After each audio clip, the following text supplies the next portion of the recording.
Hello and welcome back to another video from North Fork Time and Treasures. I'm your host, Eric, and it's always good to be with you. I thought it would be fun to do a little video about some of the projects I've been working on and some of the projects we will be working on together. So I got a little interesting treasure chest of stuff here, and if you're like me, you might want to hang out. So let's get into it.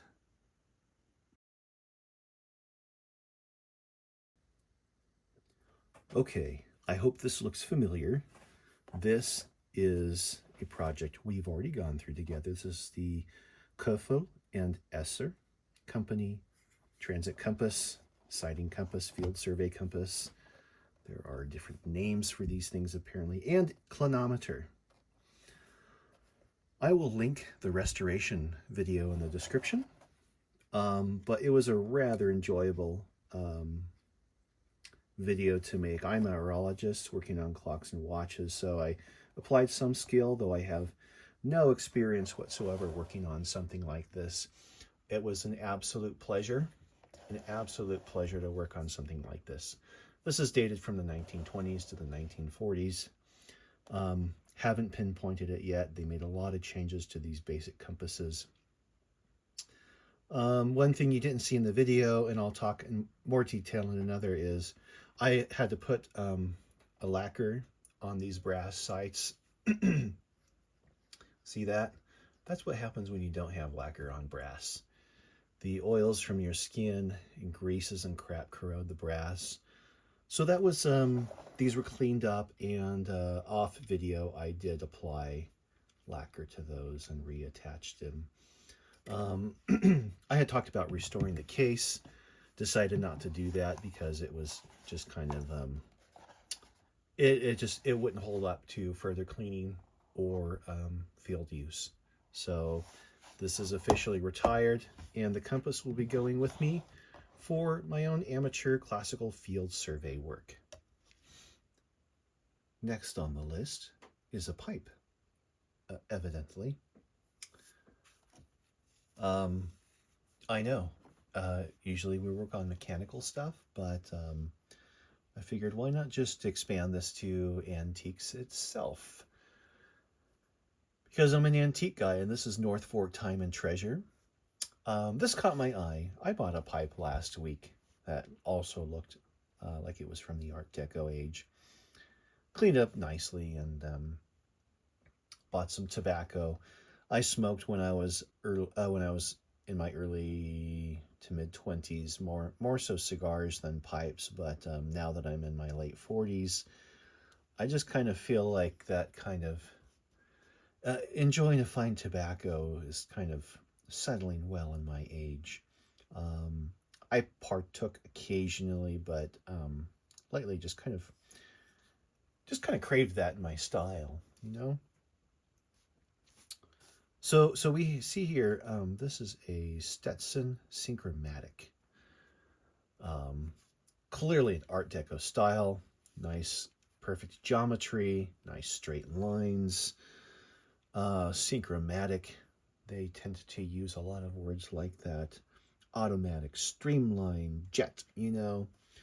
And so the style itself is dated back to between the 30s and the 60s. This is a nice briarwood, very fine quality briarwood pipe. And then the stem kind of dates it a bit. Back in the day, they used something called vulcanite, and this is what it is. You could tell by the oxidation. And they also used bakelite before they had the modern plastics that they use nowadays. And so has a nice little inlay on here. Just a neat little touch. So the estimated age is from 1930s to 1950s, actually. I did a little research on this. Condition is good. This is normal, the oxidation. clean it up a little bit. It'll get a nice shine back on this. The bowl itself needs a little bit of cleaning. But other than that, I kind of noticed, this is interesting. This is threaded. I don't have a lot of pipes. Like I said, I haven't smoked a whole lot. But I've never seen a threaded stem. And goodness, that almost looks like it's broken. Huh. Well, anyway, it screws back in.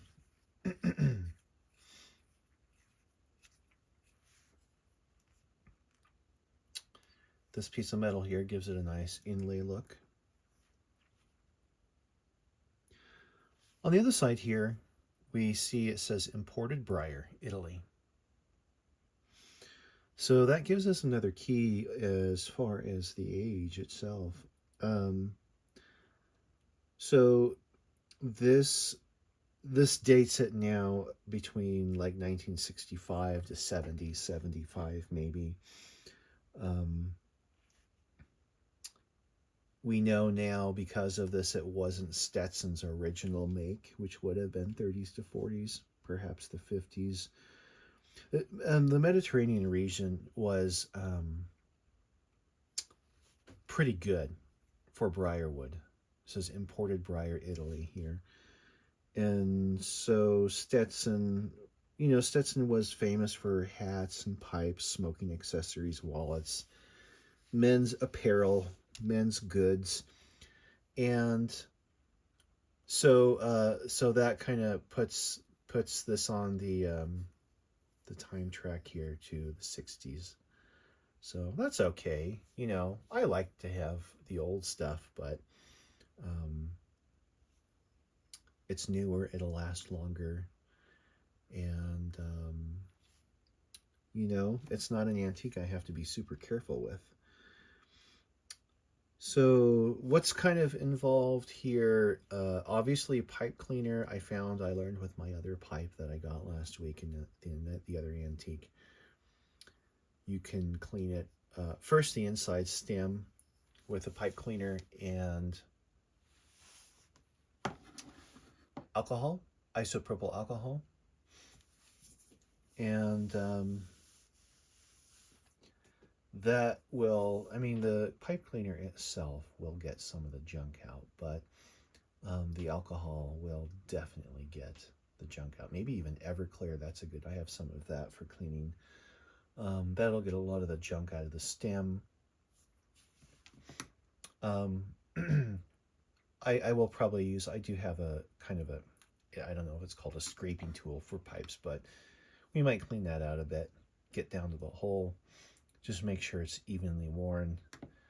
And this stuff, because it is oxidized, I was told that you can use a fine grit sandpaper to get the oxidation off. And then can buff it with a wheel if you got that sort of setup. And then coat it with a food-based mineral oil or a food-grade mineral oil. And that treatment itself will likely restore this back to its original black color. So anyway, so that will be kind of fun, and I can do some of this work on camera with you, share it with you, and if you're interested in doing that, because, why not? You can get some good quality items at antique stores. Just because it's old and worn out doesn't mean it can't be used. Besides, you're giving something a second life where it was otherwise doomed to sitting in an antique store forever or just on a display shelf. If it's usable, use it. And that's one of the joys I get with restoring old items, is doing that. It's exciting. So that's to come. Stay tuned. Next on the list is an Estherbrook lever fill fountain pen. I didn't have this in the original opening scene of this video, but I had it sitting on my bench up with some of my horology tools. Um, Estherbrook lever-filled fountain pen. Screw off top has a nice marble celluloid or early plastic marble look. Says Estherbrook made in USA. The nib itself says 9048. 9048. This is very desirable nib. And from what I've found is that it's much better than the kind of nibs you would find in schools or um, offices. This is for a nice artistic writing. Generally, the nibs are supposed to be able to screw. These are actually threaded. The silver part of this nib, this is threaded here and here as well. They're both frozen, completely frozen. Here is the lever. The lever does not move much. I was told to be gentle with this. Um, this might make an interesting restoration project. So I guess inside there is a rubber sack that is compressed with this lever to fill the reservoir, and they're often held in place with shellac. If there's ink in there, you know, it could have been dried and kind of basically turned into asphalt. So the job for this would be to soak this in water for a day or two and let that ink dissolve. There's some other things we can do. Alcohol is great for dissolving ink, but it can be problematic for metal. So we're going to be careful as we do that. So those parts have to come back in a new latex sack will be put in there and held in place. That sounds really weird saying latex sack, but that is apparently the replacement for the old rubber reservoir that's still in here. This is dated about 1940 to 1948, so we are clearly in the Art Deco era, which I absolutely love. And so if the parts in there are all petrified, there are modern equivalents we can get to make this operational again. So it's a gorgeous, gorgeous pen, and I got this in a box of horological tools a friend gave me, and there's a little chip on the top there. We're good here. So this will be a fun little restoration project that I hope both of us can enjoy together. Next is another survey instrument. This is a K&E Vintage Surveyor's Hand Level.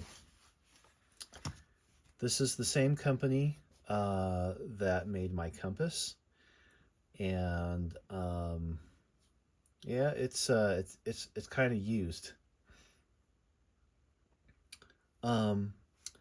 The tag here says a topographical site, vintage K&E, Keuffel Esser surveyor hand level sight scope with leather case. Leather's actually in pretty good shape here. This has seen better days, but you know, it's kind of like with the clock and watch world, these antique things, they their marks just show their age. These are characteristics. It shows their character. We don't down talk these sorts of things. Um, I did, you know, mention this is for restoration. There's not a whole lot I can be doing on this. I'm certainly not going to repaint this. This isn't an enamel paint. That would even decrease the value if I repainted it. But there's some things I can do. I can take these out. This is for focusing. And there's a sight level on here. Well, let's see. I wonder if I can zoom in on here. You can see the bubble on there. Let's try to get that a little bit more. There you go. See? Now, this is to let light into it. You don't really use it this way looking through. And I would honestly, this iPhone has 3 different camera lenses on it, so we're not going to really get this to work likely, but I want to show you, but you can kind of see it. Now, this does need to be cleaned, and we will be doing that. That unit can be taken out here. You can actually see it here.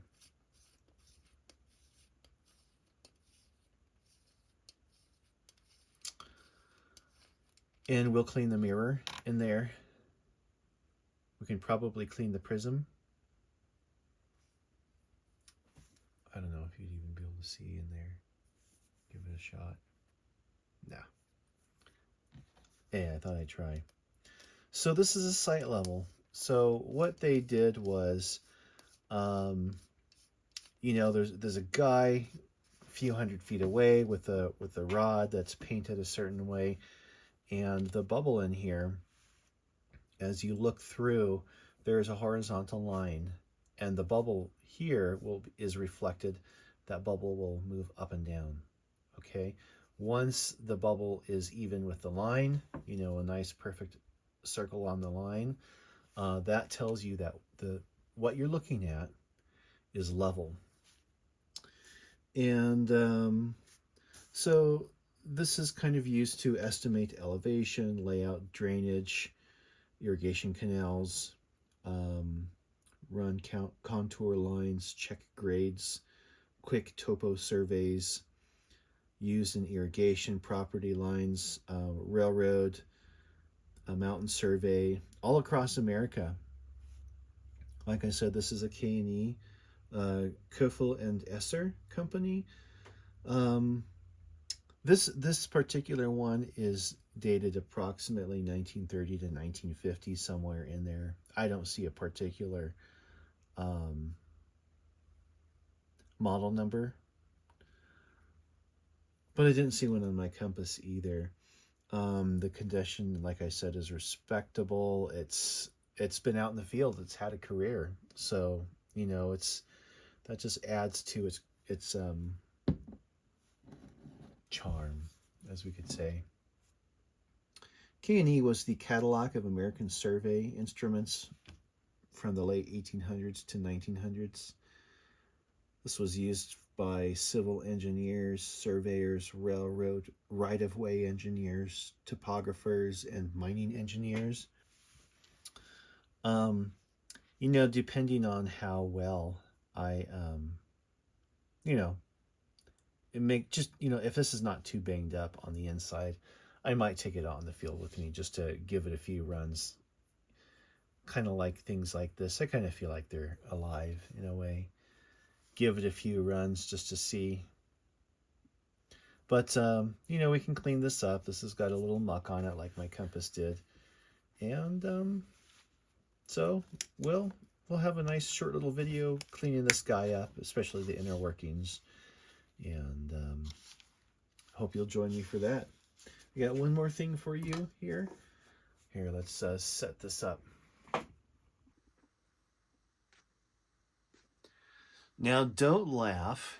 I know this looks kind of crappy right now, but hey, everything has a potential. If you have seen the kind of work I do on old antique lamps, then, you know, this is going to be pretty cool. Let me kind of reposition this here for you. This lower level here really caught my attention. It's just kind of, this cobalt blue is just one of my favorite colors. And it kind of has a nautical look to it. It reminds me of a little bit of a railroad lantern because of the cage, but that could also be nautical as well. I wasn't going to get it, but I held this up to the sun and I realized there's a light bulb in there. So imagine how neat that color would be with the bulb behind it. Then you have these upper sockets here. Interestingly, 2 pull chains for each socket. I'd have to find some sort of nautical lampshade, if there is such a thing. But I don't know. It really spoke to me. And again, like, I do wonders with restoration work, and I've taken things that people have thrown in the trash and brought them back to life, and it's just a really enjoyable thing that I like to do. I'd have to take note of the wiring that's in there, because it's a 1 cord that goes to 1, 2, and 3 different sockets. You know, perhaps it's just three hot wires and then 1 common neutral. I don't know. I have some experience in building, designing lamps, and of course rewiring, restoring. This brass, though, I don't think it's like a cheap, crappy kind of furniture brass. You know, the stuff that looks like kind of that, you know what I mean. It's been outside for a long time. There's definitely some pitting going on. You can see some shine here, but we can always get the brasso out and polish this up. See how this looks, you know? I don't know, it just kind of reminds me of a lantern. It's got some qualities here. It could have been just made to look this way, you know?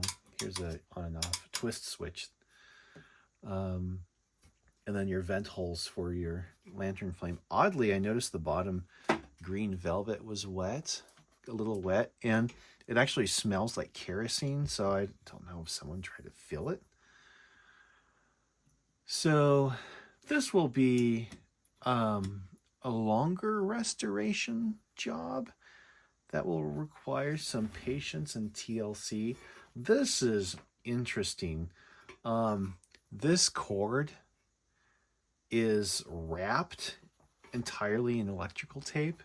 And then of course I had a suspicion, and of course, like I looked a little closer here, and yeah, look, this is a cloth wire. Look at that. So this is actually from what, the 40s, 30s or 40s. So this is an old lamp. This will clean up nicely. I can't wait to show you when it's done. And then you want to, confirmation that this thing is older than hell. Is sorry, let me back out for you. Look at this plug. If that's not old, what is? Look at that. And I think these are kind of valuable. I knew a guy who would, when he'd buy old stuff, he'd just collect these because he'd restore old meters and tube equipment, stuff like that. So I'm not going to throw this away.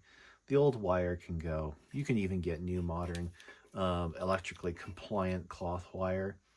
But, that might be kind of cool to get cloth wire for this, modern cloth wire. But, yeah, look at that. Here, that must be your ground with in the center there.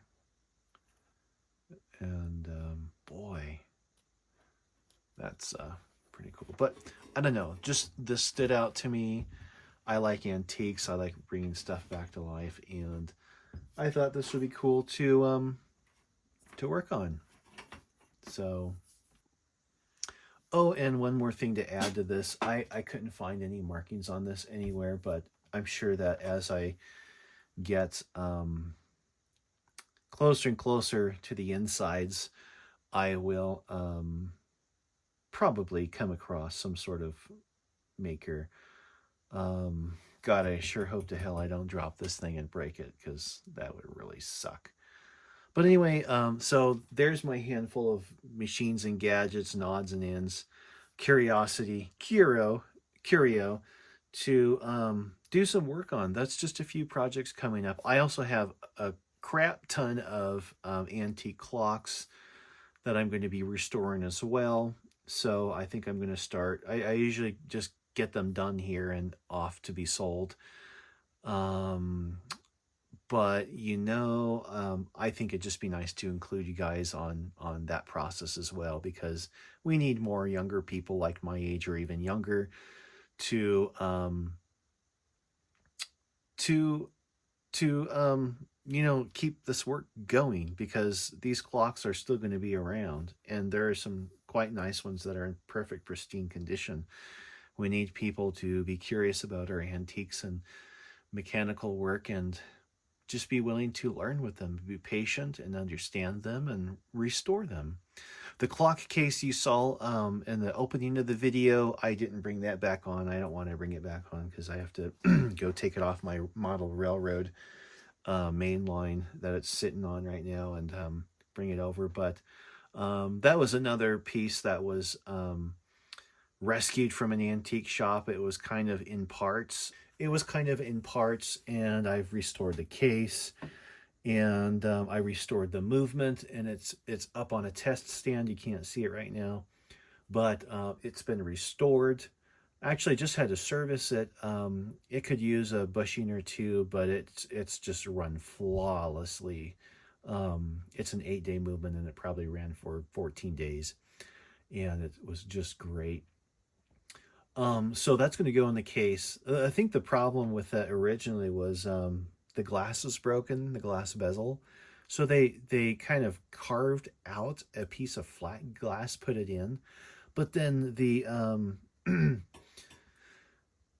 the stem that holds the hands was crashing up against the glass, the bezel.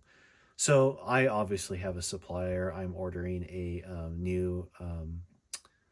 new bezel for that, the convex shaped bezel, and we'll install that and just make sure we have the movement at the proper height and distance and everything like that. So that will be a process I'll share with you. We'll get that one up. That should be a pretty quick fix, I believe, and get that one on sale. So anyway, I hope you like the faceless videos. My workshop is a workshop of many different stations, and I don't know if I really want to put my face on it yet. Or show you the rest of this place, but it's actually quite a spacious and wonderful place to do my work, and I really enjoy sharing this time with you. So I look forward to doing so. Join me. Be sure to like and subscribe to this channel, and we'll catch you again very soon. All right, take care, guys.